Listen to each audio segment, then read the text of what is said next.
Well, listening to that with me was our Foreign Affairs editor, Philip Turle. And Philip, as we were just hearing then, Colin Powell, a man who shattered the glass ceiling. Yeah, and I think as our correspondent, Kitavan Gurdistani, was saying a little bit earlier on today, he's a man who is both a trailblazer and a statesman.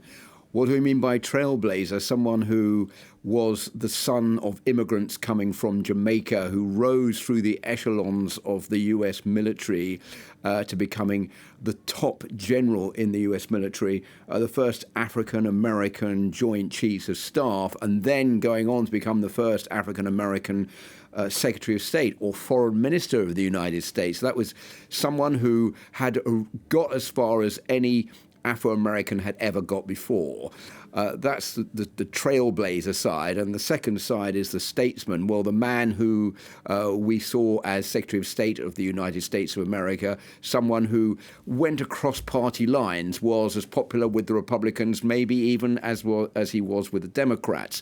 Although he was sort of almost coerced into running for president himself twice in the 1990s and then again in 2000. He always, at the end of the day, despite campaigning for the Republicans and for the Republican candidates, decided that he wasn't that interested in politics to want to run for president of the United States, but someone who traversed the boundaries, went through the boundaries over into different political areas, and I think someone who remained immensely popular amongst the US electorate and who look back today probably with great sadness that Colin Powell has passed away.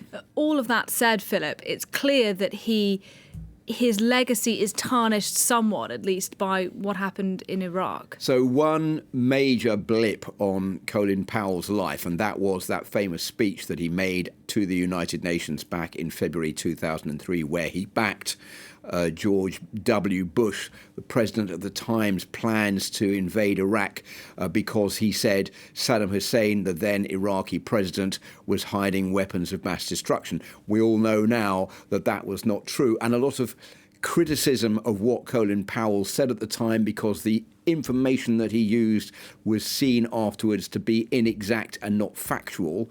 And even there was a report that was made by someone who had stolen that information from somebody else. So a lot of criticism about the way that Colin Powell was coerced into making that speech. But I think he did do a mea culpa a little bit later on, saying that he was sorry he'd made that speech and that it was the wrong thing to do.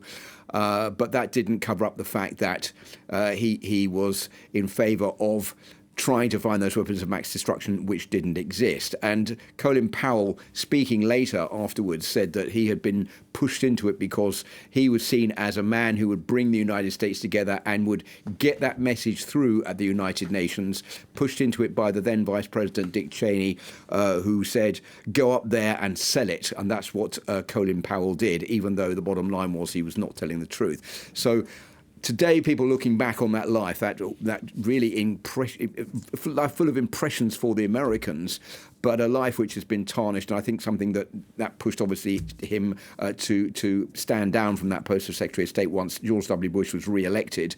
But a man who has been very popular amongst US politicians and amongst the US electorate over his life, and I think who will be sorely missed. Philip Turle, thanks very much indeed for your analysis.